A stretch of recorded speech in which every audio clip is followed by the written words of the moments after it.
मला खात्री आहे ग्रामीण भागाच्या विकासासाठी, आमच्या शेतकऱ्यांसाठी, महिलांसाठी, तरुणांसाठी, मुलांच्या शिक्षणासाठी आम्हाला योग्य निर्णय घ्यावा लागेल। येत्या 7 तारखेला राजू यादव यांच्या मशाल या चिन्हाचं बटन आपल्याला दाबावं लागेल, दाबावंच लागेल। आमचे प्रहार संघटनेचे देवदत्तजी आहेत,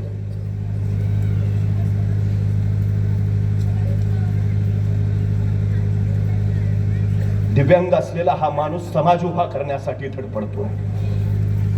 आपण त्या माणसाच्या पाठीमागे उभा राहिलं पाहिजे। ही लढाई आहे सत्तेच्या विरोधात सत्याची, ही लढाई आहे जनमताच्या विरोधातल्या धनमताची।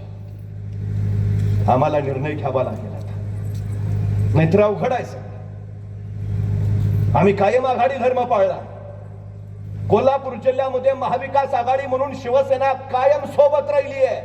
जिथं जिथं शिवसेनेची गरज पडली शिवसेना मदतीला धावली आहे। पण जेव्हा जेव्हा शिवसेनेला गरज पडली त्यावेळी आघाडीतल्या घटक पक्षांनी पाय बाजूला केलेत, हात बाजूला केलेत। त्यांनी सांगितलंय आम्हाला एकदा लढून दाखवा। आम्ही शिवसैनिक आहोत, रक्तातच लढणं आहे आमच्या, लढूनही दाखवू आणि जिंकूनही दाखवू।